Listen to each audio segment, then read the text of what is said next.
Welcome to another episode of Otra, por favor. This one is going to be a quick intro.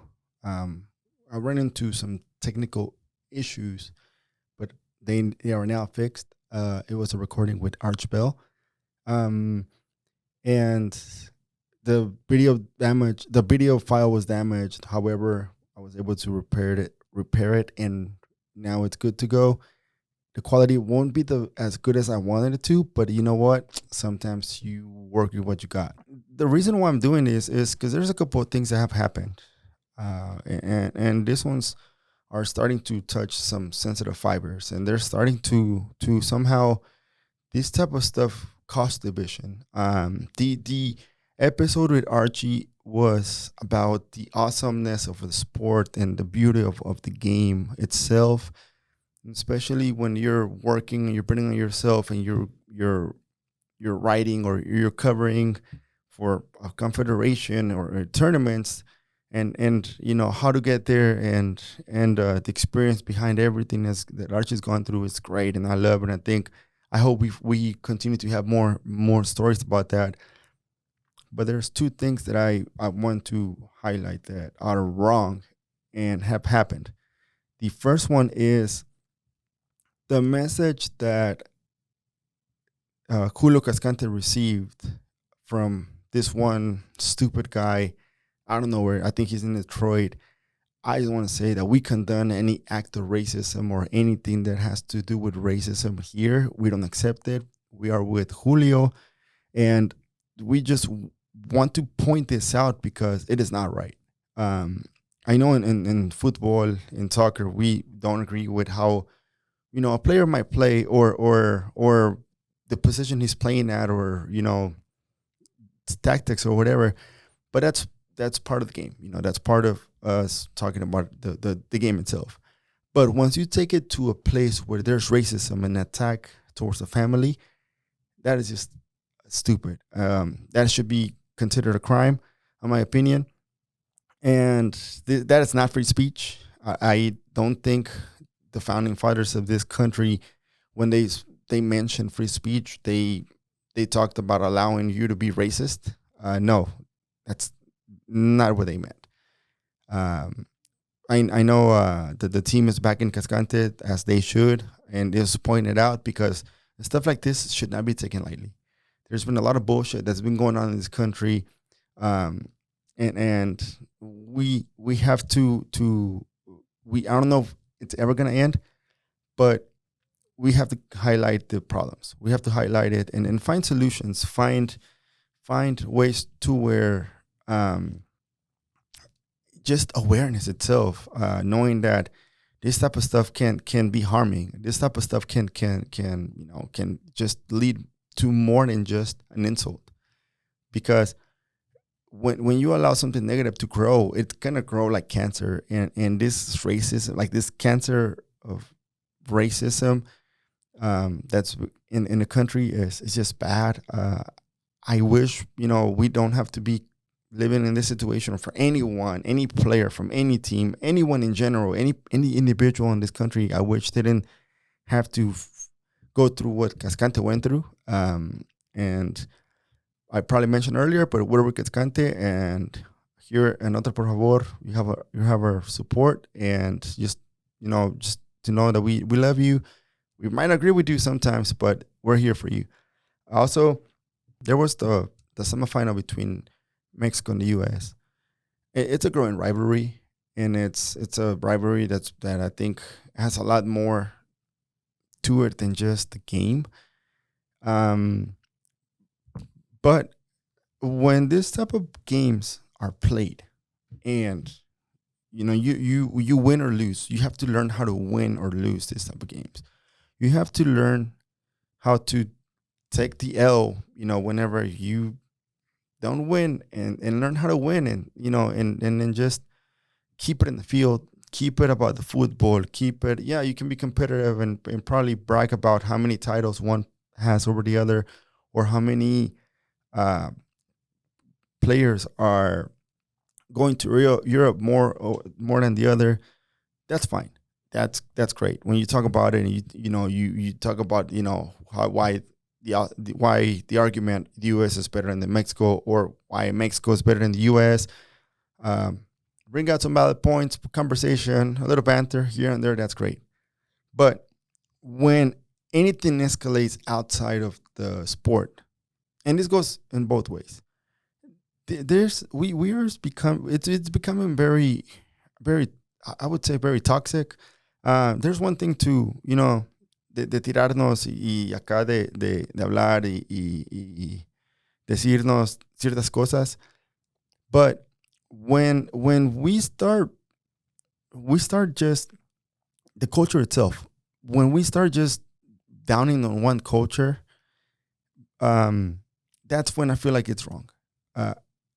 I see it as when Mexico wins, sometimes as Mexicans, we take it a little too far, and I've seen it vice versa. I'm not going to point out like any specific detail, but it's just what I've seen in social media. And one thing that I want to highlight is I have friends from both sides. I live here. I have to have friends from both sides, from Mexico and the U.S. I'm a Mexican. I was born in Mexico. I've been in this country for 23 years.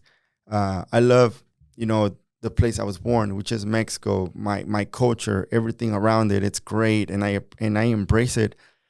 But I also have learned to love the U.S. because of the opportunities this country has given me.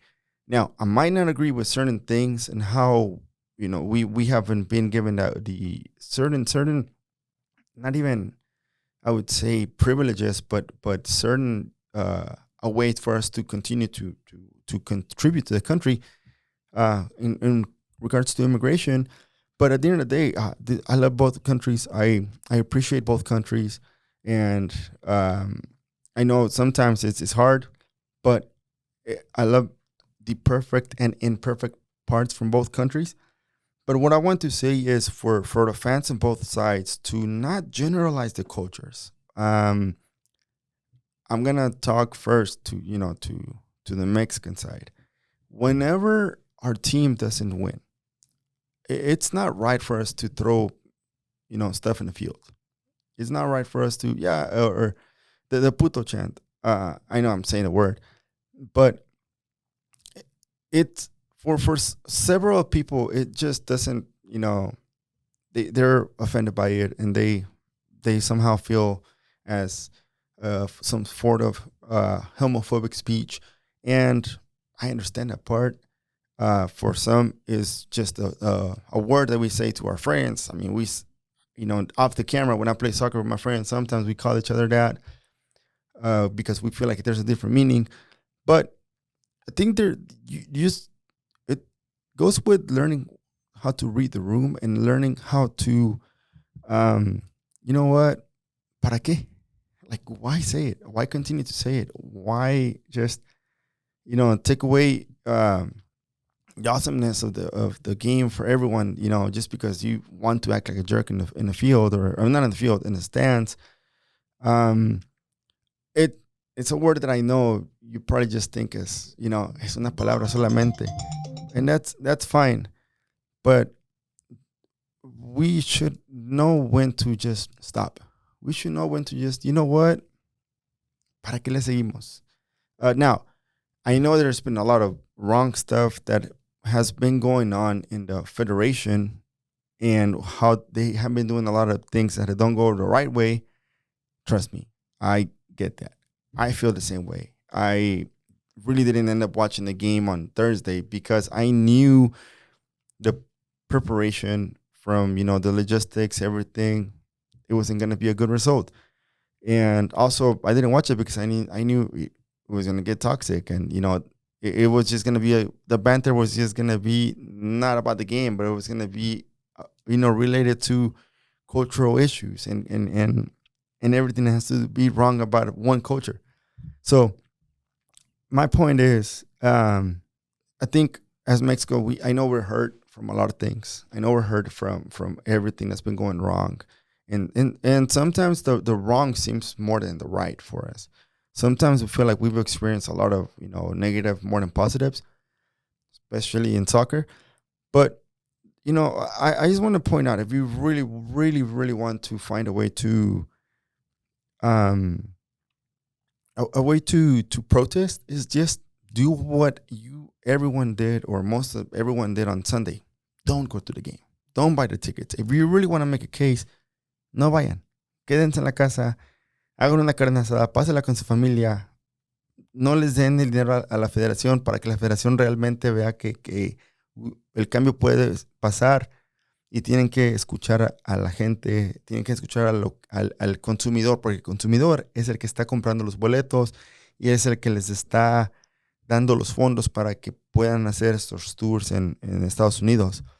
Pero el chiste es de sabernos comportar, que no nos agarre la emoción. Somos gente de sangre caliente, me incluyo yo mismo, pero hay que llevarla tranquilo. Hay que saber cuándo perdemos, cuándo ganamos, y hay que saber que todos los fans no somos iguales. Every fan in Mexico, it's not the same. We do have a lot of stuff that have hurt us, and have, sometimes the examples that we get from the people up there are not the best examples. But I feel like at the end of the day, it's up to us. And to prove everyone, not prove everyone else, but prove ourselves that we are not los de siempre, los mismos, los desmadrosos. Sí, hay que echar desmadre, pero con respeto, con sabiduría, ser más mansos en vez de mensos. Y hay que llevarla tranquilo. One thing I also want to highlight, say, on the American side, on the U.S. I know the U.S. is a powerhouse. Economically, military and in every aspect is a powerhouse. But when we win, we just have to, win. But don't leave it in the field. Don't start generalizing anyone and everything for how they speak English, or whatever language. Don't. This country it's so diverse, and there's so many beautiful cultures here that every time we meet somebody, we can talk about it. The team, how the U.S. can be better than Mexico or this and that. That's fine. That's great. But don't bring that argument about, who's better than the other when it comes to everything outside of that, outside of this pitch, outside of soccer. And don't generalize every Mexican or anyone else. Be a little more diligent on when you criticize a team, or you criticize a country. If the country's not doing good, the country's not doing good. That's fine in soccer, but don't put salt in the wound whenever you know that there's some shit that's been going on in that country, because you don't know what the people have gone through. You don't know what you don't know what the reasons why people are in this country, and you don't know the reasons why they're trying to contribute here, and they're here supporting their team. That's from another country. Just try to understand it. Don't generalize it. Not everyone's the same. Nobody's perfect. We all know that. But at the end of the day, leave it in the pitch. When you win, because the U.S. national team is doing great, because they're allowing allowing players to go to Europe and compete at higher level. That's great. You know what? That's awesome. You guys, or everyone in the U.S., and seems like a U.S. Soccer Federation is doing great things. And of course, there's always room for improvement, where you want to create better opportunities for, and maybe find a way to put an end to the pay to play, so you have more people playing in the U.S. soccer system, whether it's the MLS or the national teams. But leave it at that. Leave anything that makes you good because of the resources of this country. Leave it at just football as the sport. We have to do better as a society, and everything starts with football. Anyone, incidents that occur in the stands, they don't just occur in the stands in Mexico. They occur in the stands in every place in the world. There's countless of events that have occurred that are not the best scenarios and not the best examples that talk about soccer. But I want to continue to highlight the beauty of the sport, the beauty of the people that make the sport, the beauty of the cultures that make the sport, and I want to highlight the good parts, but also want to be able to, to highlight when something is not right. And I think these are two, I know, maybe in the pitch, maybe the way things are done in different countries, and things are done in countries is different, but it's there. Let's keep it in the pitch. Let's, outside of it, shake hands, buy a beer to each other. That goes for everyone. That goes for Austin fans. That goes for Houston fans. That goes for Dallas fans. That goes for Mexico fans. That goes for the U.S. fans. Every fan in the world. At the end of the day, the most beautiful part that I've seen for me is whenever I've gone to a place and watch a game, and I'm hanging out with a guy, from Real Madrid, me as a Barcelona fan, watching the Clásico, talking, a little smack here and there about the Clásico, the Messi, Ronaldo. But at the end of the day, you know what? It would be cool to just have a beer, hang out, and enjoy the moment. I know we can do better. I know we can be better. And I hope you guys feel, if you guys want to do something, I hope you guys feel motivated by Archie's story. So without any further ado, here it is. And also thank you, Still Austin, for this amazing gift that you guys given us. We appreciate it.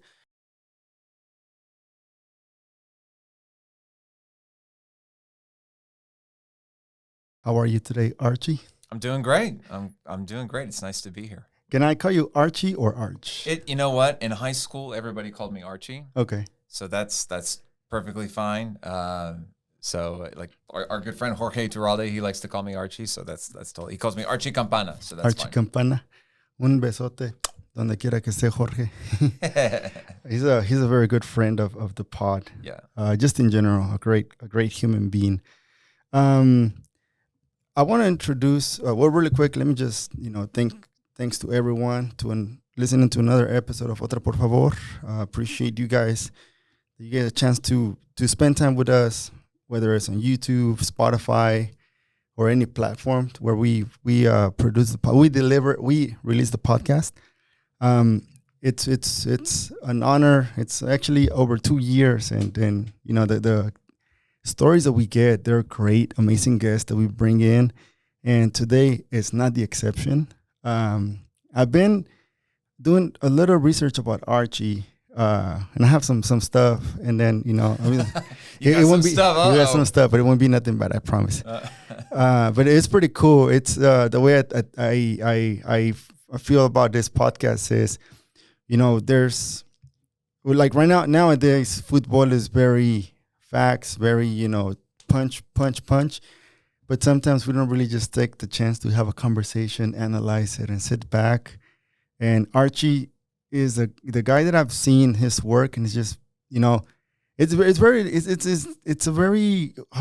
it's a way to contribute to the sport, to the culture, and also when you communicate to the masses.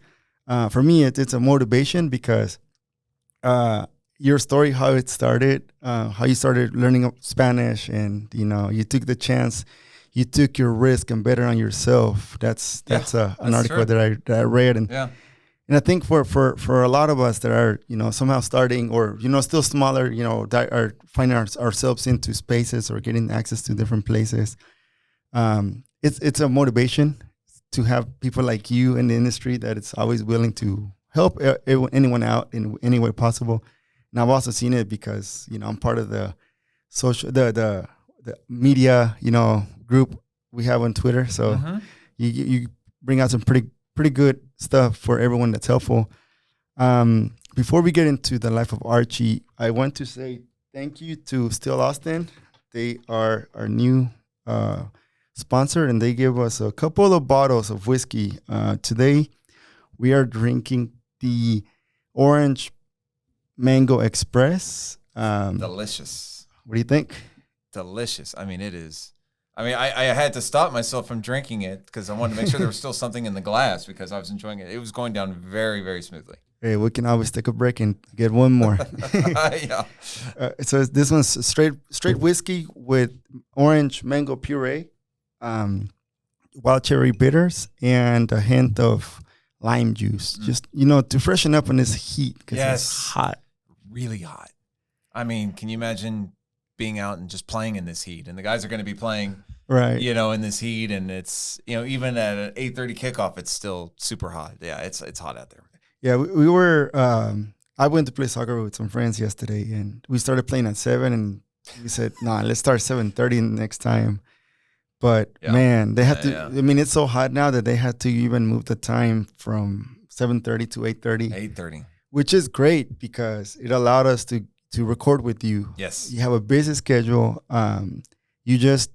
You literally went from the final of the Concacaf Champions to the league, the Nations League. And then now you're going to go to Chicago for the Gold Cup. For Gold Cup, yes. It is a Concacaf summer. I mean, full to the full. And then after that, Leagues Cup. The Leagues Cup, right. So, man, I appreciate you coming by, swinging, even, just like that little inch we had. Like, you know what? Let's do it. Yeah, we did. I'm glad. No, it's great.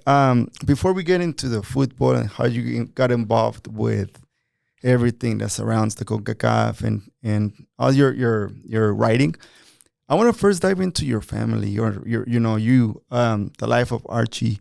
Can you just let the audience know a little bit more about you, where you're originally from, and when did you move to Austin? Sure. So I'm born and raised in Midland, Texas, so out in West Texas. There might be people who listen to this podcast and they say, "Where's Midland?" It's 5 hours west, and if you're driving, big oil and gas country out there, of course. Mm-hmm.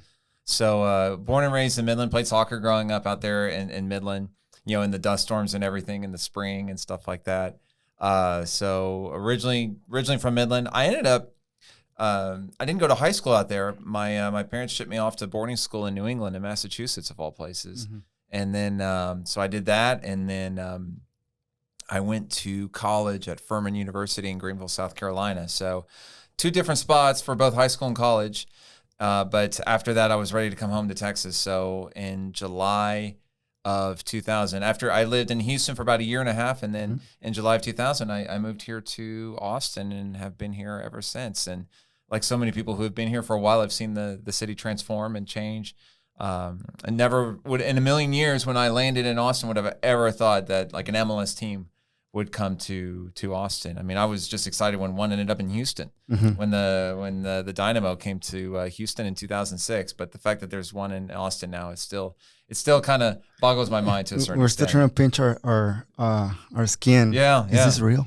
I mean, especially working in media, and instead of having to drive 2.5 3 hours down to BBVA down in Houston to maybe go interview a player, it was like, oh, it's 15 minutes that way, and so that's a lot better.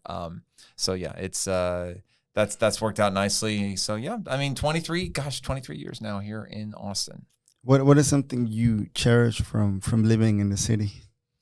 I love the outdoor spaces that we have in this city.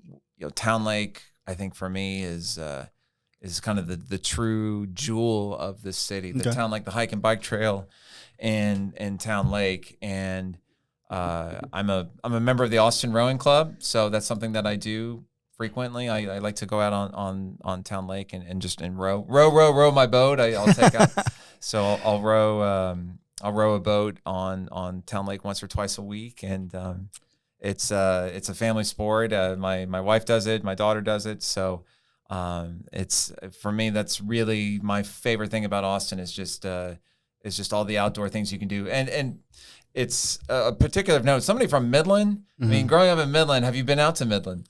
I have not. I think the more like driving, the farthest I've gone west is Marfa. So in Midland, it's flat, it's dry. There's no water. There's no. I mean, the nearest lake is like 2 hours away, 2.5 hours away. There's no hills. There's no trees. So to be in a place like Austin where all of those things are available is great. So that's what for me, that's really the heart and soul of the city. I think that's what drives a lot of people to the city because it's very similar to California in a sense. We don't have a beach, of course, but California has the mountains. They have a lot of rivers, the desert, and the beach. And it's all within a 2-hour drive with traffic. Right. Without traffic, it's probably even less. So that's why I think it's a pretty cool place to live. And even for me, even if it's transforming to, to a little more of a bigger city, metropolitan, Yeah. it's still, I like it. I love living here. Yes. It for me is it's always either Houston, Austin, Houston, if not LA, but it's between those three. Yeah, I mean, Houston has a lot of its own charms. I think if you live kind of in the center of Houston, it's actually, it's nice and there's a lot of stuff to do. I mean, talk about a cultural city and all the different types of people and languages, and the restaurants are fantastic. But yeah, Austin is a very, very special place. I mean, University of Texas is here, and I think when you have a big state university in a city, that just, it brings so much energy, and it's obviously a very young city, and the state capital as well. So there's always excitement and energy in this city, and I think that's really that's a huge factor in its growth. It's starting to transform into more of a cultural, not more so of the art part. The art part is pretty artsy, but it's starting to hit different cultures, similar to what Houston has. Yeah. That's one thing that I've noticed here. Now you have a lot more Asian restaurants, Indian restaurants, Mediterranean food, and Mexican, of course, because we're everywhere.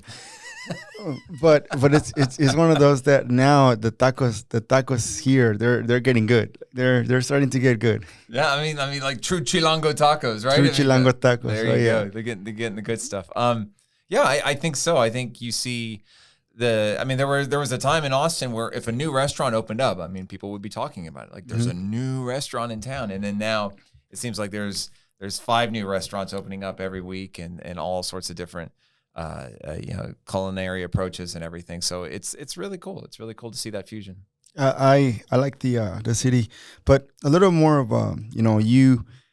What is something how did you first started liking soccer or getting involved with soccer? Was it when you were younger, or, like when exactly? So I would pinpoint it as, I think it was the 1986 World Cup that really was like the first step into developing an affinity for this sport. I was 10 years old, and watching that World Cup, when it was broadcast on NBC and on Univision, and I remember it was a June, so the game started in like early June, and so summer had just started and school's out, and so I'm watching the World Cup, and and all of a sudden I just become entranced by a little Argentine running around named Diego Maradona, and watching those games and knowing that it was in Mexico City, and I kind of was following Mexico because they were the host country, and that was exciting.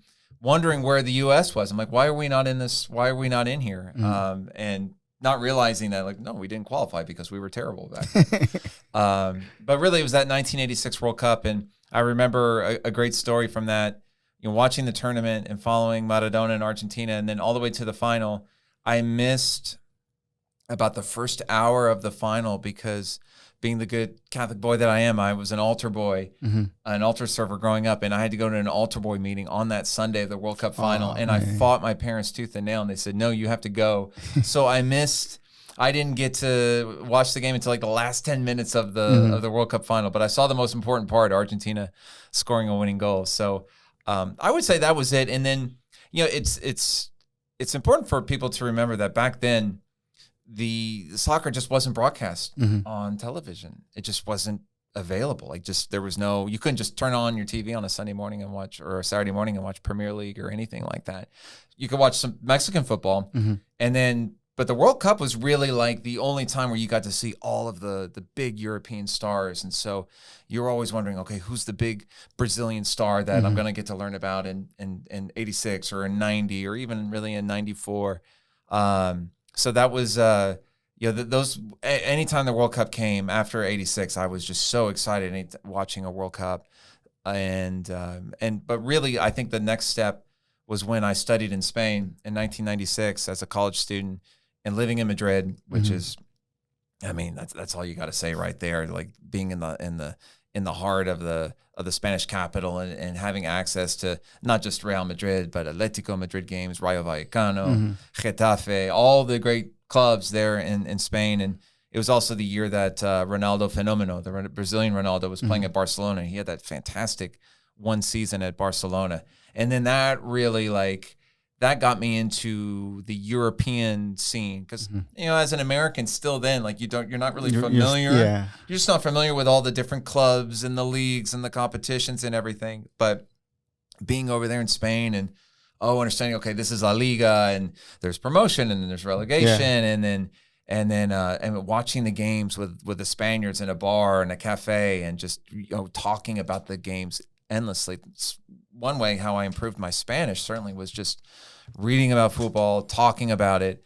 And I think ever since then, just my interest has just been like, okay, I'm reading about it every single day or listening about it, watching it as much as I can. And now in the last 20 plus years now that we have access to games so readily, that's it's been wonderful because there was a long time where we didn't have access to games, maybe occasional Champions League, maybe an occasional Serie A or Premier League, but now it's just amazing to me the access that we have to be able to watch games from all over the world. I remember I lived in California in the 90s, but there was the only game we really watched was the World Cup in '98. Yeah, great World Cup. But I grew up watching soccer, so I remember some of the players because I was like, okay, I know who these players are. Cuauhtémoc Blanco. I was like, oh man, sure, yeah. He grew up from being the star that he was, and then coming to Texas in 2000, there was literally a random European game in Telemundo in the afternoon on a Saturday. Right, you get Andres Cantor and Norberto Luongo. Yeah. Doing commentary, and it was very different. Yeah, you would get an occasional game.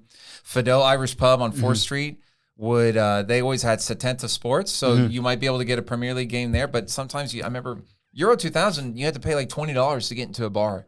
To watch a Euro 2000 game, which is just think about that now, just how crazy that is. That tournament for me was very, I would say it was a memory because I was in transition from coming from Mexico to the U.S. and we were watching the afternoon before we crossed. We were watching the quarterfinal. I think it was, I would say, Netherlands versus Czech Republic. Yugoslavia. If I'm not mistaken. Yugoslavia. 6-1. And then we were watching it, and the hotel we were at, it was like really across, the border. So that evening we were gonna be, crossing over to come here.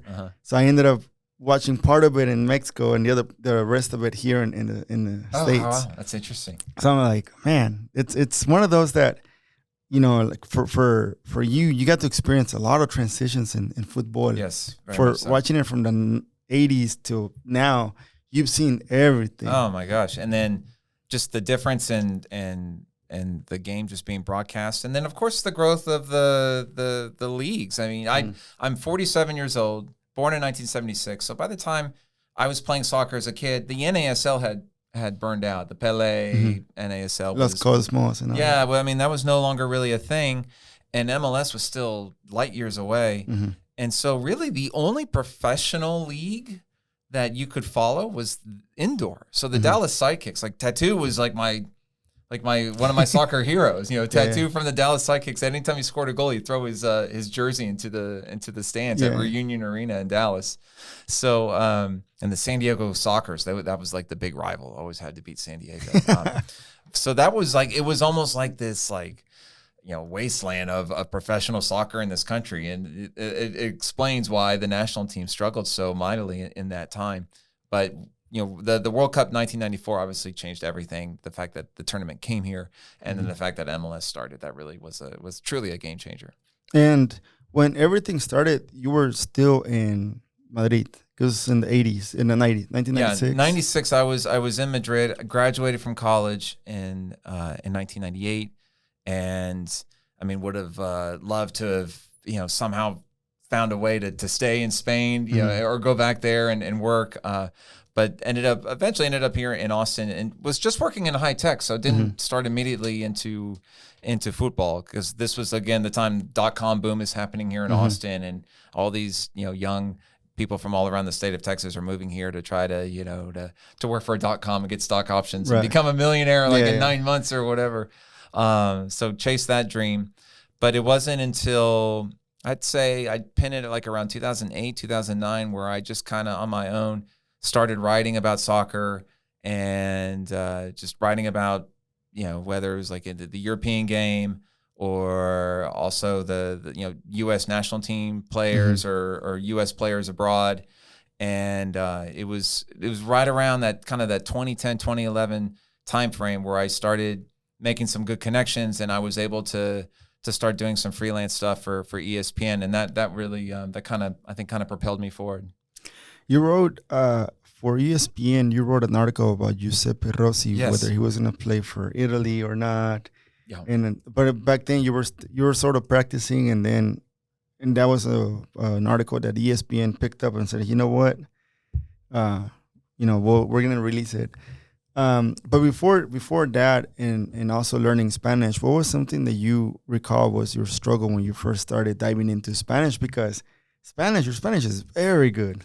Thank you. I appreciate that. It's and it's something that I try to maintain as much as I can.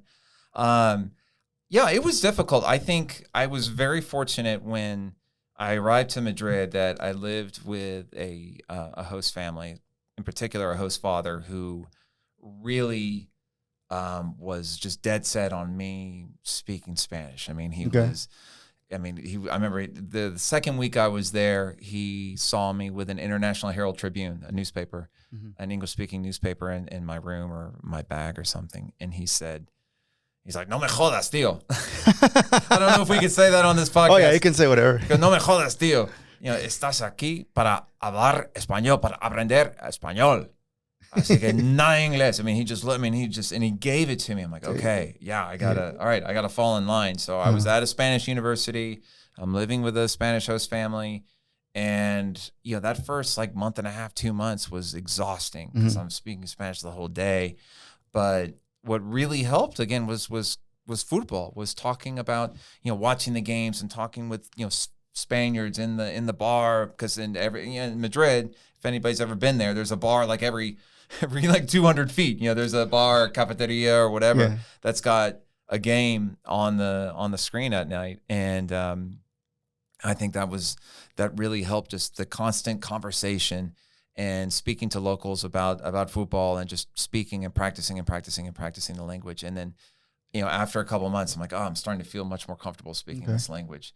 And I think ever since then, it's, I've always had that confidence that, like, yes, I can carry a conversation. I have to admit, it was kind of nerve-wracking when I really first started getting into soccer writing and journalism to when I started interviewing players in particular over the phone.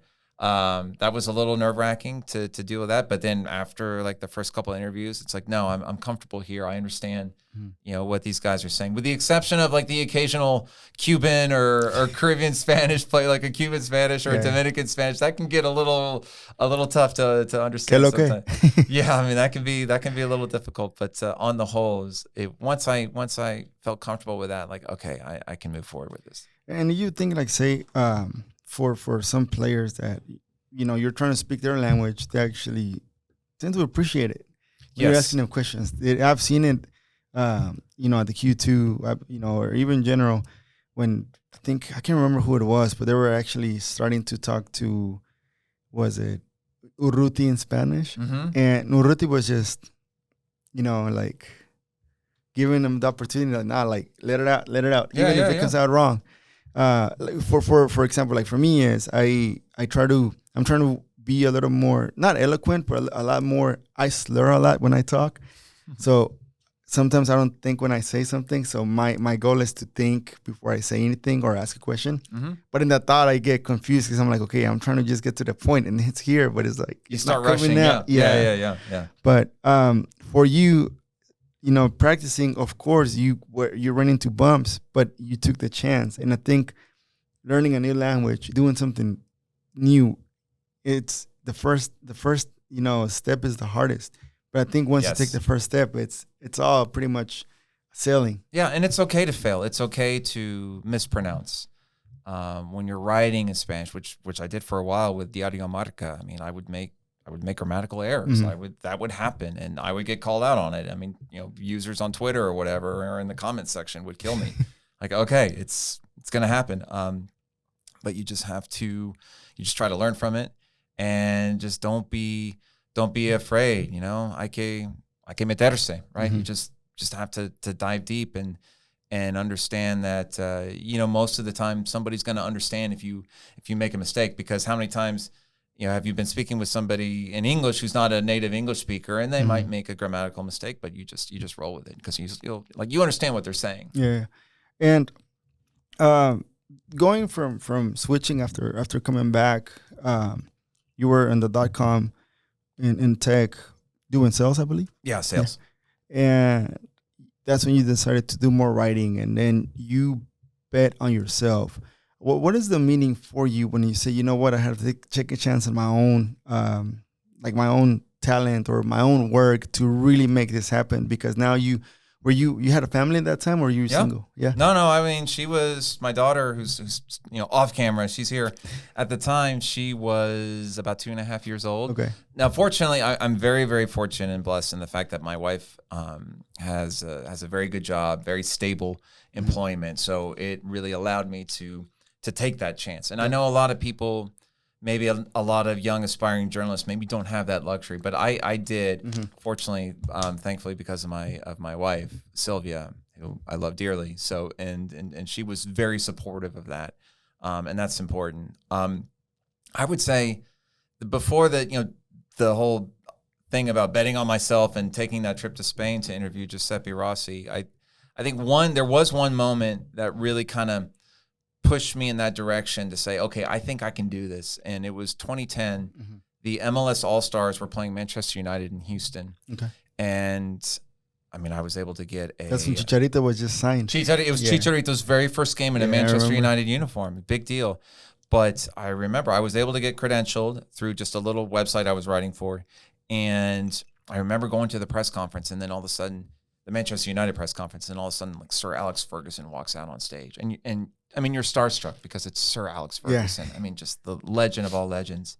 And he's doing his press conference, and people are asking him questions, and it's all like top journalists, like Grant Wall is there, and the Brian Strauss is also there. Jeff Carlisle from ESPN is there. So all like the top journalists in American soccer are there. And toward the end of the press conference, I raised my hand and I asked a question. I said, Sir Alex, Bob Bradley is being rumored to be taking the Fulham job. How do you think he would do in the Premier League? And Sir Alex Ferguson was just gushing praise on Bob Bradley. And it made headlines. I saw it made a lot of headlines in all the different outlets. And somebody from MLS came up to me afterwards, and MLS Communications, they said, hey, really good question, good job. And I thought to myself, I'm like, yeah, I can do this. I'm not an imposter. I can do this. And that's when I kind of started hitting up ESPN, trying to get some freelance work. And I basically just threw it out there to them. I said, hey, I'm going to be traveling to Spain in May of 2011. I didn't have a trip planned. I said, I'm going to be traveling there. Is there anything you guys would be interested in if I could get? And I kind of threw out a couple pitches, a couple ideas, and I threw out the Guisseppe Rossi one. And they said, yeah, we'll take a Rossi story. I said, great.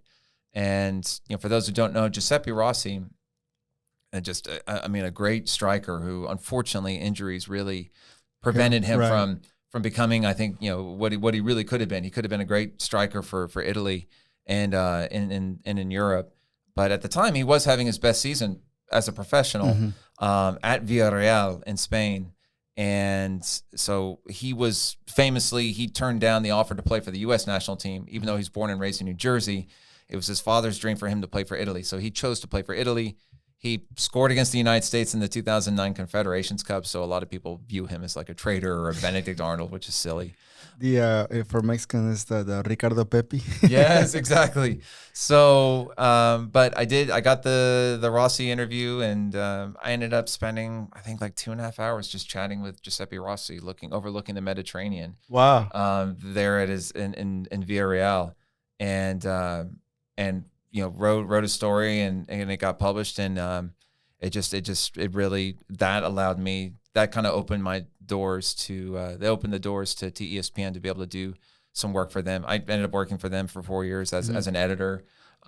So yeah, I mean, that was a huge thing for me to be able to put that on my resume and to say, hey, I've done this, and it led to more projects. That's the man spending 2.5 hours with Giuseppe Yeah. Rossi and I turned the tape recorder off after 30 minutes. I just said, okay, we're done. we're Like done, the interview yeah. portion is done, but I guess he was enjoying the conversation. And so Yeah. I wasn't about to chase him away. And I mean, we talked about American football. You know, he's a big Giants fan. Yeah. You know, I'm a big Cowboys fan, and just all these different things and about his life and just sharing stories and like what a wonderful guy. Like why it's a shame like so many American fans, they get on social media and they lob hate toward him.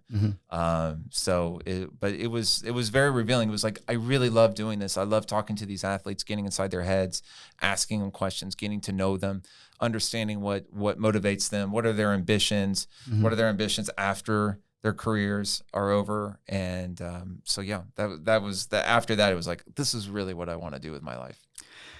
So how can I going a little more to I want to switch it up a bit. Players, some players like to talk in the mic. Some players, one or two questions and that's it. Yes, They go away. Yeah. But then somehow Giuseppe felt as, you know what, man, I can trust this guy. Just a conversation. After everything was over, and I think your goal was, to get the information you needed. But at the end of the day, you were doing your job. It's great. But opening up, there's some I don't know. I'm just starting to dive in this new world of like say interviewing players, interacting with players. How can can the media even be friends of the players? Not even friends, but at least having a time like you did with Giuseppe Rossi, without having to ask a question to the club. So a lot of it is it's you figured it out for yourself, and it was a success, because if we were gone the other way, where he would have just been pretty straight to the point, 30 minutes, actually 20 minutes, because I have to go somewhere. Yes. And then that's it. And that happens. I mean, and that's okay. That's okay. Yeah. When you can sometimes tell when somebody is there when you're interviewing somebody and they don't want to be there, or they just want to hustle it up and be done with it. Post game, when you're in the locker room or in a scrum, and it's just like 1-2 quick hitter questions. I mean, it almost kind of depends on the setting. One of the best interviews I can recall having that I really enjoyed was 2019 Gold Cup. I was traveling with Concacaf. I was traveling with Mexico, and I got to interview Memo Ochoa, and at Mexico's hotel in Charlotte. And it was a setting in which it was in a private room, and it was just Memo and I, and sitting down. He had never spoken to me. I think maybe once, but like in a mixed zone setting. So I'd never had a chance to speak one-on-one with him. And it was, but we had a chance to kind of sit and talk. And, I kind of, dug into why was he here with this national team? Why was it important for him to be with Mexico? His daughter had just been born. So we talked about that. And so when the players kind of start divulging those things, and then they, the comfort level increases, and you can kind of see them start to lower their guard a little bit. And then when you've done that, it's a wonderful feeling when you can really get inside what the player is thinking and feeling. And those are the interviews that you really remember and you cherish. Man, that's pretty good, because I know Memo Ochoa, he's a little bit of a reserved person. He is, yeah. And especially for his personal, for his friends, I'm pretty sure he's pretty outgoing, but he keeps a wall whenever it comes to the fans and media. And it's nice now every time, and I've seen him since then. I've had a chance to interview him, like at the 2021 Concacaf Champions League final, Monterrey Club America, when he was goalkeeper for Club America. I saw him, like, Memo, I'm like, I'm not sure, if you remember me, and he's like, yeah, of course. And that's actually happened a couple of times since then. And it's great. It's like, okay, there was definitely a personal connection made there. So when you can do that, it's a really nice feeling. And even at the Champions League final in LA just a few weeks ago, Carlos Vela walks up, and I mean, the guy's been through a car wash. He's been doing interviews like all morning long, and he's tired, and I'm his last stop. Yeah. And before we even get going, I just try to make a little bit of small talk just to make it a little bit more personal and better. And I mentioned, hey, I live in Austin, where Cristo Vela, your nephew, plays for Austin FC too. And then little things like that. When you can do that, it shows that you've done a little bit of your homework, and then also it just breeds a little bit more familiarity.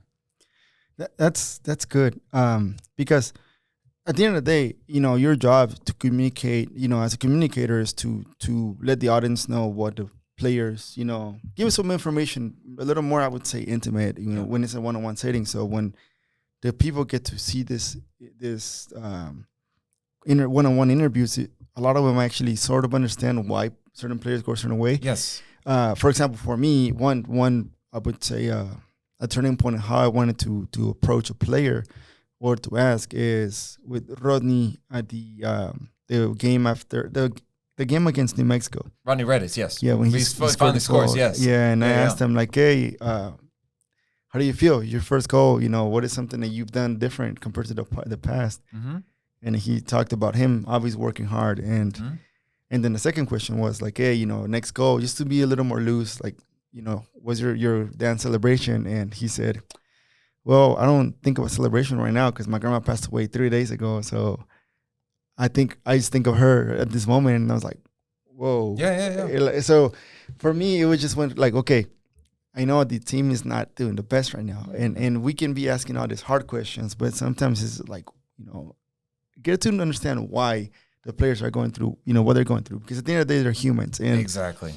And part of, what I've been trying to do here is sort of not do hot takes, like still, express how I feel about, Wolf or whatnot, but stay within, okay, I want to give some information about how, and also, my personal feeling about things, opinions, but there's a line with respect. Yeah, and not shitting on someone, basically. No, and I think that's totally fair. I mean, you can criticize the tactics that Josh puts forth in a game, and I understand that, but I can also tell you Josh is a really good guy. Right. I mean, I remember watching him play in college. He played at South Carolina. I went to Furman, and I remember when South Carolina came to Furman to play and watching him and then watching him with the national team and just how important his family is to him, his sons.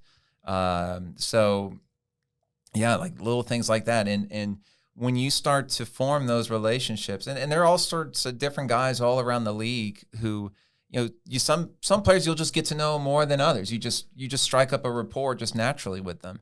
The goalkeeper in Houston, Steve Clark, is been a long. I mean, I've known him, God, like coming up on what 13, 14 years. He's now. a veteran, right? Yeah, he's been around long. Yeah. He started his career in Norway. You talk about betting on yourself. Like the kid showed up in Norway with like no trial, no nothing, and he ended up being able to play for a first division team over there.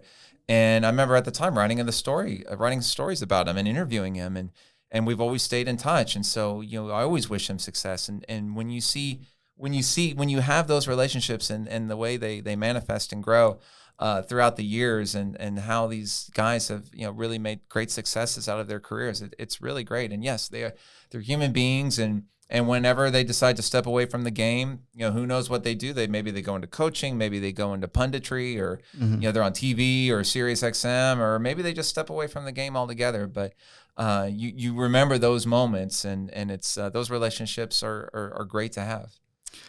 What is you're but you're living you're not living, but you're working on your dream job. At the moment. Yeah. You're getting, of course, it comes with responsibilities, and I believe and there are times where it's very tiring. Yeah, I would imagine. When it's 10:30 at night and I'm watching a Concacaf League game between a team in Guatemala and a team from Nicaragua, it can get like, okay, I just really want to go to bed, but I have to stay up another 30 minutes for the second half. What do you how do you stay up? What's your go-to drink? Is it you by then you're, what? I think it's going to be still Austin whiskey. There we go. Like here and moving forward.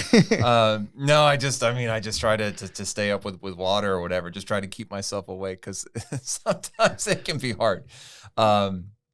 So yeah, but yeah, there are a lot of games that I get to watch. You're like, man, I'm tired, but you have to watch it. There are times where I'm just really tired. Like, do I really have to report on this? But then there are times like last Thursday's Concacaf Nations League semifinal between the USA and Mexico. I'm right there in Vegas, midfield press box, and it's like, this is fantastic. Right, and so betting on yourself and getting into to that place, it's still. Well, what is something I would say that it's besides watching the game and reporting it, what is sort of a challenge like for you even till now? even though you're still, I would say, not living up, but like working it up and putting in the work in the press conferences, in the field, making sure everyone is, good when it comes to communication. What is something is still like for you a challenge? Yeah, I think it's still just dealing sometimes with the logistics behind a team or a player. Like after a game, when you really want to be able to talk to a certain player. Like, for example, this past Sunday after the third place game, I was really keen. I wanted to talk to Memo Ochoa because I'm like, he's a veteran of this Mexico team. This was not a good tournament for Mexico. Bad loss to the U.S. They beat Panama, but, the fans didn't come out, and I wanted to ask him a little bit about that. And I get told, like, yeah, Memo will be out, don't worry. And, this is like through Concacaf, so I have a little bit more of an inside track to be able to interview players rather than just a regular media member. And then I ask him, like, and ¿y Memo? He's like, ya se fue. I'm like, oh, like, come on. And so those frustrations, I mean, it just happens. But then, they said, well, you can talk to Orbelín Pineda. Great. I'll talk to Orbelín.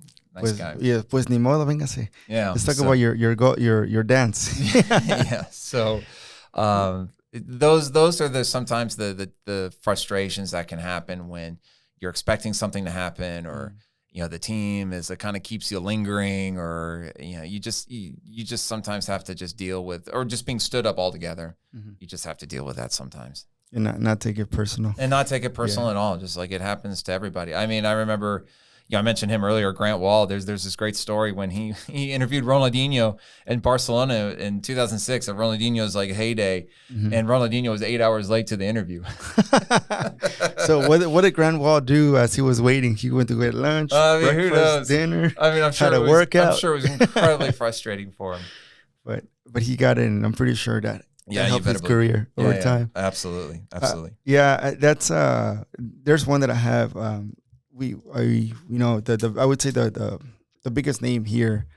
It's been, next to Archie, it's Carlos Vallarta, a comedian from Mexico. Oh, nice. Yeah. And the plan was to record, I think it was like the 20th or 19th of April. Third Friday of April. They were here for a festival. Okay.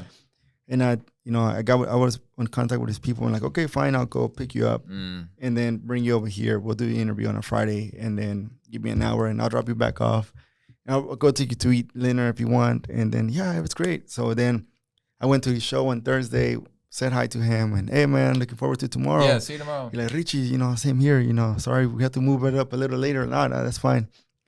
I get there on Friday. I'm waiting for him and he's done. Because he did like a 10-minute set, but he's done, and then he's nowhere to be found. So I message his people, like, hey, where's Carlos? And they're like, he had a food poisoning. And I was like, So I'm like, okay. I'm trying to give him the benefit of a doubt. Yeah. So they're like, I was talking to his, one of the persons that handles his communications. And then his rep called me right afterwards. She's like, hey, Richie, I am so sorry. Carlos had food poisoning. He's not feeling well. Can we move it to another day? And I was like, for me, it's like, man, this is Friday night. He's going back on Sunday, so I have one more chance. And I was like, okay, how can I respond to this? So I took a deep breath. I'm like, okay, yes, let's get a beer. And then how about tomorrow? Can we do it tomorrow? And I had a photo shoot scheduled out of town in that morning, so I had to make it work. I have to be in Shriner, Texas, and then come back. Oh my gosh, yeah. It's not like that's like right around the block. Yeah, that's like 2 hours. 2 away. hours. So so you know what? Let's here's my last chance. How about if we move it to tomorrow night? And she's like, okay, I just got Carlos, and he said yes. Like, okay, perfect. Okay. So I'm over here just like, you know what? If he doesn't come, it's not on me. It it is what it is. You've done everything I've possible. done everything possible. Yes. So I came in, set up everything, went down there, picked him up, and then he's walking out of the hotel. And I'm like, oh, okay, cool. When he's in the car, he's like, okay, great. We're good. He's here. So we got to do the episode. Good. So that was good. But then there's another funny part about it. I was talking to the owner of, I was going to take him to eat carnitas. And afterwards, like, hey, you're still hungry? He's like, no, can we go get some Jack in the Box? Like, yeah, that's fine. So we're going to get Jack in the Box. And I'm like, you're this one dude that has 3 Netflix specials and you want to get Jack in the Box? Sure. So then we go eat Jack in the Box, and he gets back to the hotel. He's like, man, thank you, Rich. I appreciate it. It was great. It was awesome. Nice. And coming back a week after, the owner of Carnitas El Güero, which is down the block, he messaged me. He's like, hey, you know Carlos? I'm like, nah, I don't know him. But he was on my podcast. Yeah. He's like, I also had him he was eating carnitas on Thursday night with us. So I'm like, okay, he did have food poisoning. He was a man of his word. Oh, he's like, yeah, he ate 12 of the surtidas. And then I was like, okay. And I told him, well, it's funny because you're the one that got him sick because he was supposed to record with me, but now he didn't. So it was just funny. I took it as like, okay, it's an anecdote. It's part of the process. Of all the places too. Yeah. You ended up eating like where you're gonna take. Yeah. So it was great. I was happy after that, and I was telling my wife, and I'm like, well, now I know why Carlos did not come. He actually did get sick. El Güero took him to his taqueria, and he went downtown basically. So, but it was pretty good. That's good. It's one of those that I think I'm pretty sure it won't be the first one or the last one. It's gonna go through more of those. Yeah. But it helps you prepare. Yeah. I mean, you learn to be flexible. Like, okay, and like and sometimes like the interviews that you would think like, okay, this is going to be like super easy, and then they end up being just like incredibly complicated, and you have to reschedule like 3 or 4 times. Like, why is this like so hard? And then, I mean, I got to interview Fernando Torres when he was at Chelsea, and like that was like as professional as it gets. I walked into Chelsea and like, Fernando, we'll see you right now. I'm like, okay, and then I just walked in, and that was it. So, so whenever like say for what is something you would an advice you would give to someone that's just starting, that is just diving into communications without having going to school, for journalism or for writing. What is something you would advise to people like us, basically? I think I would the number one piece of advice that I give to people who aspire to get into this industry is to create content every day. Okay. Whether you are writing or recording, like a live podcast or a YouTube show or whatever. I think as long as you're creating content every single day, you get into the rhythm of doing that. And I mean, I can tell you for certain my life is pretty much I'm writing something at least every day, right? At least one thing, one article every day, it seems like. Sometimes on the weekends I don't have to, which is nice. This summer I'm going to be writing a lot every day. So that's my number one advice, because if you do that, then you're getting your ideas out there, you're kind of honing your craft. Yeah. Whether it's writing or podcasting or radio, what have you, and then just getting it out there and then start networking as well. I think it's really important to myself as somebody who's now a little bit older and more advanced in this industry age wise. I think it's really important to help the younger generation and to pay it forward. And so. Like this past weekend in Vegas, meeting a couple of younger journalists, and they come up and introduce themselves, or they say hi, or I meet them, and it's like, yeah, I'll follow you, or if I ever need somebody, for Concacaf, I'll let you know, like if I need a writer, or so I think that's, I think that's a really important thing for us to do, all for each other, and to help each other in this industry, because it's tough. To do it full time is really difficult. And the more we can all be there to support each other, I think is the better. That's the one thing that I've been getting a lot from the media in Austin. Everyone seems to help each other out one way or another. Yeah. Of course, it's some like it's different the way one person does something and the other person does something. Yeah, I mean, so like Bob Ballou right down the street here at CBS, like he's doing like a little bit on the 10 o'clock news, a little sports bit, showing like a 15-second clip of Josh Wolf from today's training, like and then maybe another 15-30 seconds about how Austin FC is doing. To like Jorge Duralde, who's going to have like his YouTube shows and Club Deportes and everything, and to maybe Colby Gordon at the Austin American Statesman. The Molero show. The Molero show. We'll do the Molero show. There are all sorts of different facets to it, but I think it is important help each other out on that front, and to to just for example, if like you can't be there for something, and like, hey, if there's a question you really want to ask, let me know and I'll ask it for you. Yeah, because I remember I grew up when I was, the battle was in Mexico, Televisa, Tebasteca. Those two were, going at it every time. And you grew up in that environment. It's a different level. It's a different level down there. It's going to be different. Like, it is. And then here I don't know how it is in other cities, but everybody seems to, get along here. And that's something that I appreciate, because I feel as if we didn't really have, we go to the press conference, they're chatting it up about random things, not even about the game. Yeah. And that's good, because you're still doing your job, but you're at the end of the day, you're a human being that's just getting their job done, and that's it. And that's important, because you never know who you're gonna work with or have next to you. That's what I was told myself too. Is whenever I invite someone, whether they have the biggest following or 100 people, like, hey, come over and we can chop it up.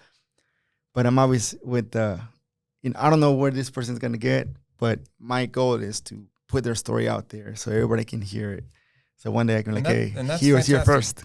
And what you say about Mexico, I mean, that is, having been with Mexico the previous 2 Gold Cups for the duration of the tournament, and I mean, just this past week in Vegas after that U.S. game, and you see the knives come out, and it's hard. It is. I mean, they really. It is a different type. It's much more. I don't want to use the word cutthroat, but it's strong. It's really strong. They will really come after their coach, and for some people they say, yeah, that's better. It kind of steals a coach and makes them want to coach harder or whatever. It's better for the culture. I mean, I don't know, but I think it is tough, that especially that job as Mexican national team head coach. I mean, seeing what Diego Coca's been through the last couple of days, I mean, that's really hard to deal with. But the media, understanding the passion that people in Mexico have for the sport, I mean, you can understand it. I mean, I know how important the national team is down there for Mexico, El Tricolor. I mean, I know it's everything for so many people, and you see it when they come to the U.S. and like they're. 90,000 or 90% of the people in the Vegas crowd last Thursday are cheering for Mexico, and they're cheering loud. And Pulisic is on the big screen getting introduced, and he's getting booed. And I mean, it is a big time thing.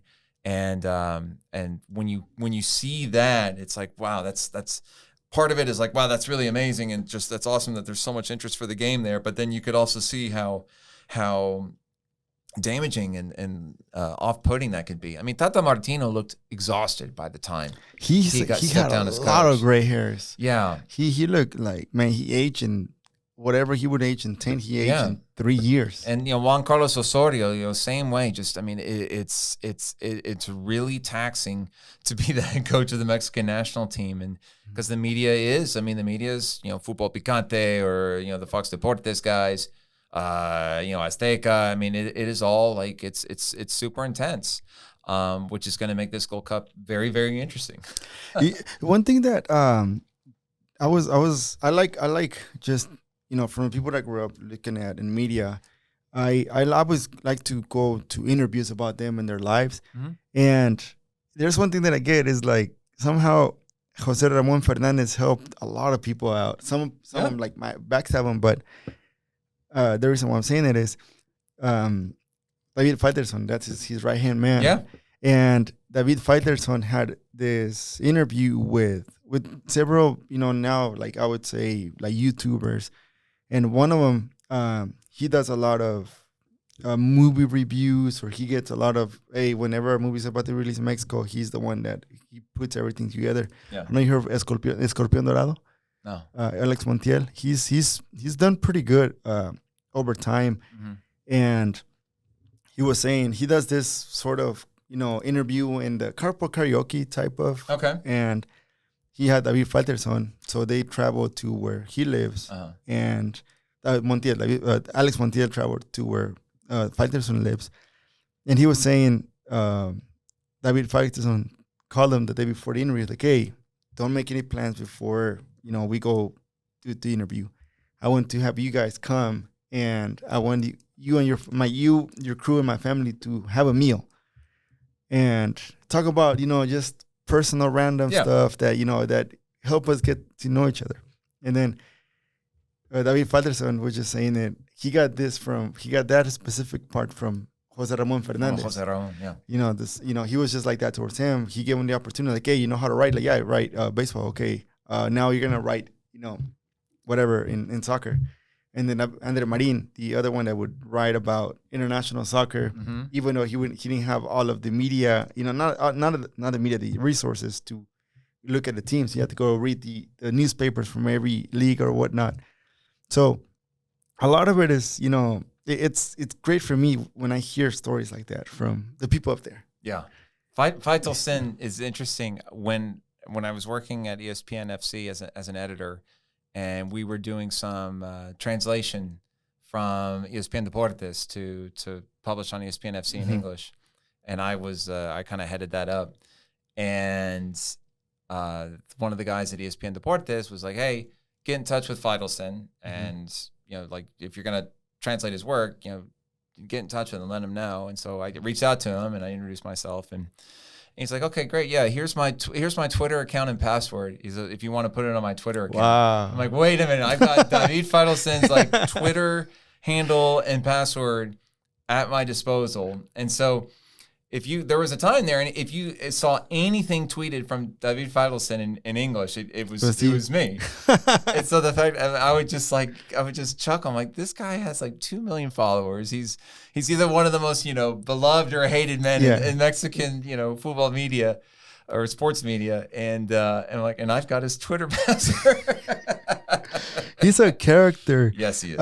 He's also right now in a feud with the owner of TV Azteca. Always in a feud. And it was 3 a.m, and they were going at it in Twitter. Oh my god! I was like, oh my god. So they call him El Tío Richie, and every time one posts something, they put memes. But it was just sometimes like, hey man, I gotta get sleep, but these guys are just not letting me. And maybe it's just because I'm when I'm around the Mexican media, and I'm kind of like one of the very few gringos who's around, but they've all been like super nice to me, good. Like the Rodolfo Landeros from Fox Deportes or Gibran from TUDN, all of those guys, the ESPN Deportes guys, they've all been very fair, very nice to me. Good to just visit with or to chat with. Before or after games or even like during games. So, but yeah, it's definitely, it's an intriguing one for me, kind of on the outside looking in to see how that all functions. They're like, from what I've seen, I mean, I've seen some of them in person and I say hi to them and they're great people, but I'm pretty sure like, they have a job and they got to do their job, and their job is to be a little more tough sometimes. Yeah. And then that's exactly what they'll do, and they do it. One more question, and whenever, say for example, you're working communications and someone gets out of hand, they don't, listen, or they don't pay attention to the instructions of what you guys put out there. What is something that you tell them, like, hey man, like basically that don't fuck it up type of thing? Sorry if I cussed. No, that's okay. So you mean something along the lines of like if some false information gets put out, or somebody kind of twists some information, and that happens sometimes with Concacaf. Like, I'll be, and I'm in my capacity, I'm not considered a full-time employee of Concacaf. I'm a contract employee with Concacaf, so I'm not considered an official spokesperson or anything. But I get asked. I mean, I'll be, for example, Thursday night, I was at the game, and a couple of journalists came up to me, Mexican journalists, and they say, "Well, was the game abandoned because of the Cántico homofóbico, or was it, did the refs stop it early? What's the deal there?" And so, you just have to be abundantly clear when you communicate something, especially in that type of like situation where, if you say something wrong, or if you make the slightest misstep, it could be badly misinterpreted, and then somebody gets in trouble. So it's, you just have to, I almost kind of think like, when you have those types of communication situations, it's almost like the later the better. Just, better to be right than be first. And unfortunately, that's just something that you do see sometimes across the board. Just somebody wants to report the news first rather than, confirming it through 2 or 3 sources, which they should do. And or somebody takes a notice from Concacaf or a rumor and reports it as official. And it's like, no, that's not what happened here in this case. Mm-hmm. And in particular Thursday night, it was, I think people started reporting like, no, the referee abandoned, the match is considered abandoned. It's not an official 3-0 win for the U.S. It's an abandoned match. Like, no, the referee just stopped the match early. Should he have stopped it earlier? That's a different question. But I think it's you just have to be crystal clear, and when something is official, make sure it is official and that it is correct and right and that it's confirmed. And I've learned my lessons over the years. Maybe I've reported something a little bit too early or too soon, and then it ends up blowing up in my face, and that's a horrible feeling, especially when it's when it adversely affects somebody. So I would just say, in terms of communication, either way, if you're like breaking news or if you're trying to get some news out on behalf of like an organization or anything like that, you have to be very, very mindful. And sometimes it's okay to be, you don't have to be in a hurry. The reason why I'm asking that is because now, you look at the Twitter, Austin FC community, everyone involved, everyone is. It's very active right now. It's super active, and it's active year round. It is, which is good. Which is great. You have young guys that that are really just trying to be someone, trying to do, have their work be heard, and hopefully, potentially, one day they would have, the reason why this player was a success is because they found them, or or this they mentioned something that would help the coach win a game or whatever. But it's an important thing, like you said, sometimes. And I at first I thought about, how can I approach this thing? I'm doing podcasting. I want to know more about the people, the person, the after the fact. And I was like, yeah, let's not really go into the exclusives anymore. Like I did one. I was like, say, Austin FC, because I heard it on the game, Barcelona. Sorry, Barcelona is might come to Austin in the summer. Because I heard it from Austin FC from a guy that works, at that's pretty close to us, the Barcelona team. Sorry. Yeah. And they ended up not coming. So like, yeah, not gonna do it again. Yeah, I mean, those are the things you just have to be really certain about. And yeah, I mean, you mentioned Austin FC Twitter. I think it's great that there is so much activity and that there is so much passion. I will never dissuade the fans, the way they feel and some of those reactions, like the We Are Austin TV guys, they do those fresh post-game reactions of fans, and I think that's good. You'd rather have that than apathy. And a lot of teams around MLS, I mean, there is just apathy across the board. I mean, look what maybe fans feel in like San Jose or Colorado or what have you. I mean, I know, media in Houston would probably love to see the kind of enthusiasm for their team, the Dynamo, that people in Austin have for their team. I will say this, though. The Houston fans seem to be coming back a little bit more this season, which is nice. But we awaken the monster. Yeah, but I think it's to see that much enthusiasm and passion, and just people debating whether Josh Wolf is the right coach or not. Listen, that's great. That's great. This is the team you support. You spend, like, the people who go to games spend a lot of money to go to games. Right. That is not a cheap night out, and especially if you're taking your family, you're taking your wife, you're taking like kids or two kids or a cousin or a nephew. I mean, it adds up. And I mean, if you get food, I mean, you might be shelling out a couple $100 to go see an Austin FC game. And, that's a lot of money. And so you want to be fulfilled. You want to see your team win. And I understand that. And so I will never dissuade, somebody, the feeling for the way they feel about the coach. And, if you want to support the players, that's great. But if you're pissed off and with the way the team is playing and you want to boo at the stadium because you don't like the performance, then that is totally, you're right. That's a good thing. See, coming from Archie, man, that is wise. Keep going, guys. Yeah, I mean, just like we said earlier, don't get personal. Like Rodney, it's making personal insults about Rodney or Josh or anything like that. That's over the line. But the demanding for good performances, that's football. That's what you see across the board. And frankly, in MLS, since we don't have there's no promotion and relegation, and there's no penalties for performing poorly. I mean, I know some people, front office might lose your job, players might lose their job. I know there are adverse things that happen to teams when they finish in last place. They don't make the playoffs, they don't get that revenue, but it's certainly nothing like going from Premier League to the Championship and the loss in revenue there, or going from La Liga to the Segunda División. Yeah. I mean, that's a different matter altogether. That is like real stuff right there. I mean, God forbid. Remember when River Plate, who I love, River Plate went to La B in Argentina. Oh man, that was a hit. That was cataclysmic.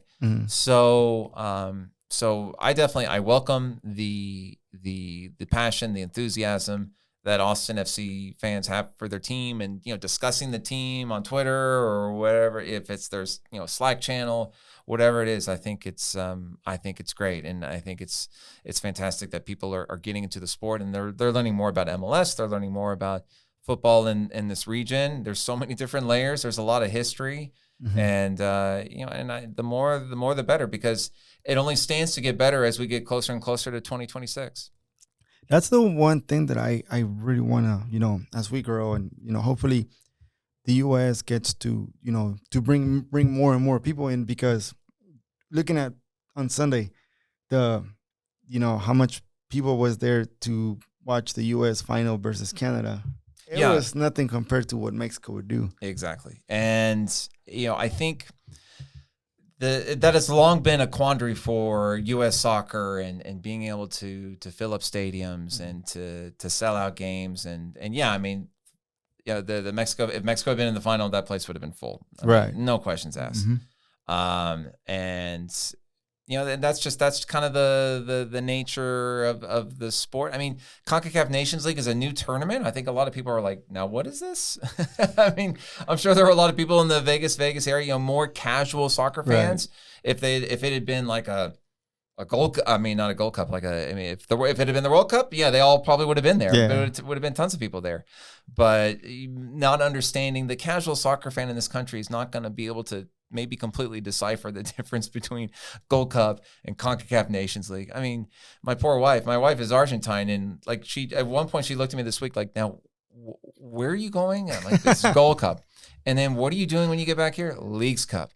What's the difference? Like she can't process it all, and I I'm like, "Listen, don't worry about it."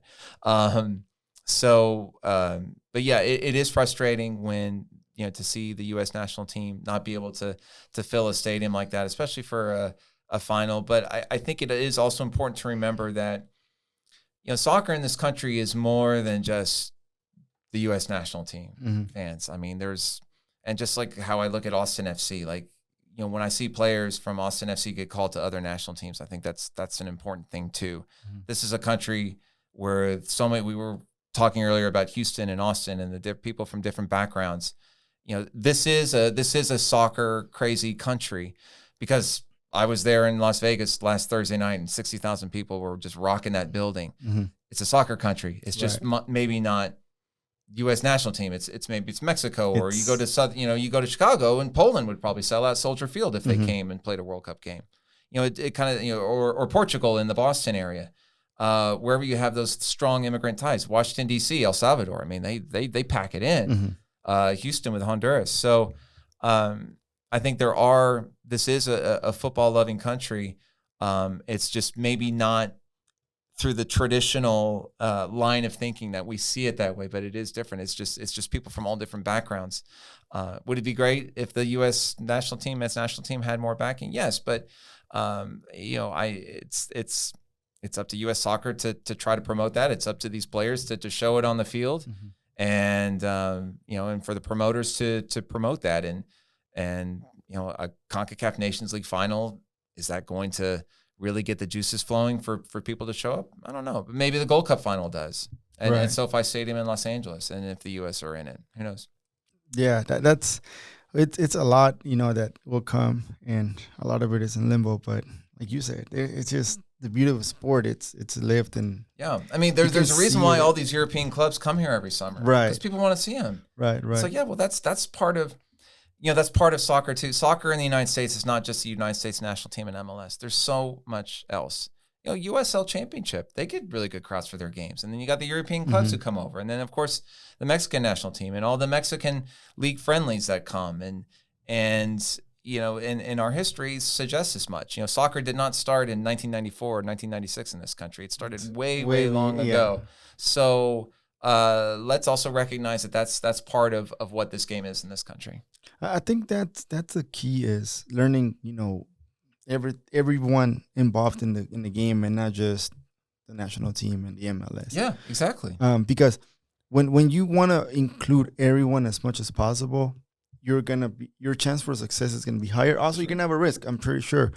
But the amount of people you're gonna be pulling, it's from all over the place. Luckily, we do see players from different backgrounds in the MLS. Yeah, which is great.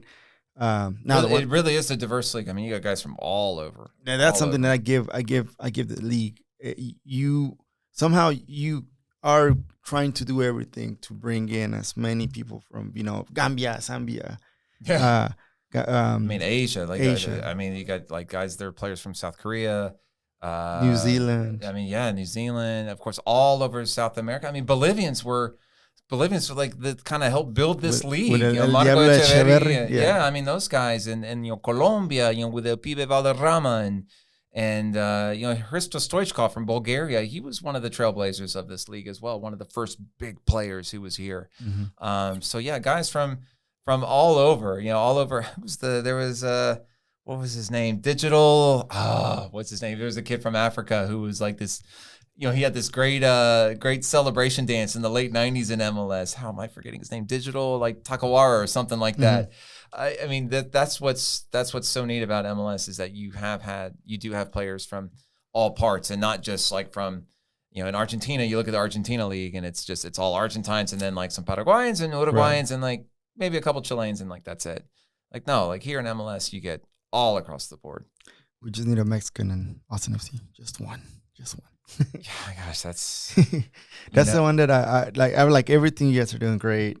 Results come whatever, but give me one Mexican because that way, if I really want to like give a little more of my input, it's like I know this guy right here and I've seen him play. I know he can do better. Well, I remember there was a rumor with Hector Moreno. You remember that? Yeah. And I got a chance to speak with Hector before the Gold Cup 2 years ago, before the 2021 Gold Cup, and I said, Was there ever something to that about you going to Austin? Because by then he'd gone to Monterrey and he was with Rayados and everything. And he just said, no, just something people talked about on Twitter. I'm like, okay.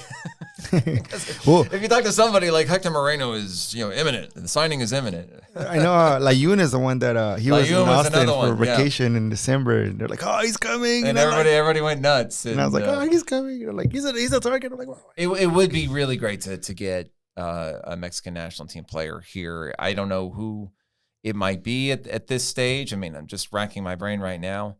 I'm surprised Memo Ochoa hasn't come to MLS yet. I think that is going to happen. I gotta think that's going to happen. Man, the sponsors would just line up for Memo, but I think he really wants to still be in Europe, so I don't blame him for that. Yeah, and I know Guardado just signed an extension with Betis, not so long ago. And who's another guy who you could maybe see coming over here?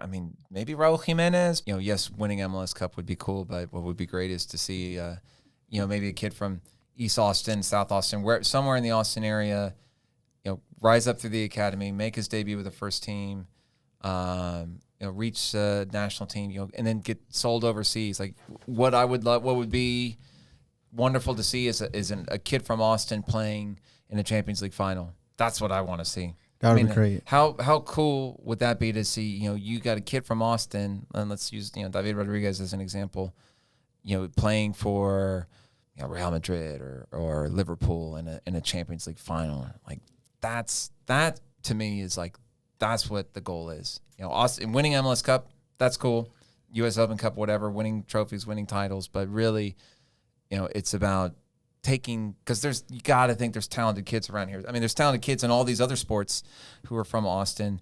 There's got to be, some great footballers here, and to see one of them on the biggest stage, yes, in a World Cup, but the Champions League final that we just had a week and a half ago, how cool would it have been to see a kid from Austin on either Inter or Manchester City? That's what I want to see.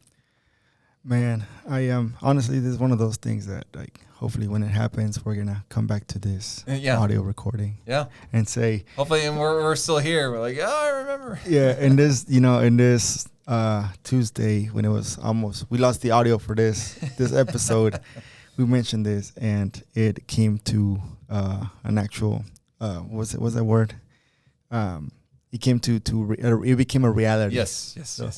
That's good. Cumplió, Se cumplió. But Archie, I appreciate you coming. Thank you, Richie. It was a stretch. It's one pleasure. of those that is like right in there, but we got it done. We got it done, and it's great. I'm grateful for it.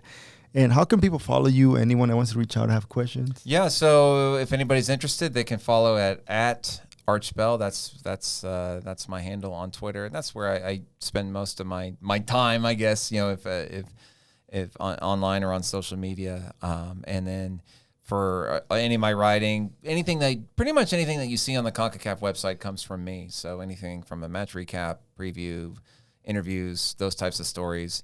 I also do a fair amount of work with ESPN FC. So actually, I'll have a piece coming out later on this week about Inter Miami and MLS, and is it time to change the spending restrictions? Should we start loosening the spending restrictions for MLS teams and allow these clubs who are ambitious and really want to like pay top dollar for some top players, to allow them to do that? So a piece coming out on ESPN FC about that. So I do occasionally contribute to ESPN FC, but most of my stuff with CONCACAF. That's great. And once again, thank you. Looking forward to the article because I think there should be a change. Yes. Yeah. I mean, I'm sure Austin FC would love to be able to do that too, especially when you get into playing what they're doing this year, 4 different competitions in a season. You need some more flexibility on your roster. You just do. Right. And everybody, thank you for listening to this episode. The recipe for the drink that we had today will be out as well. Yes. We had a little change to it because I don't like pineapple juice. So I just saw some people running. The game is about to start in about an hour, so I just saw people running to the stadium. Yeah, hopefully it's not too late of a night for everybody with these thunderstorms. Yeah, it's an eventful day, and I think it's gonna be an eventful night. Yes, for everyone. It will. I think so. Yeah. Thank you for listening, and we'll stay in touch. Se cuidan, se portan bien, y arriba el América.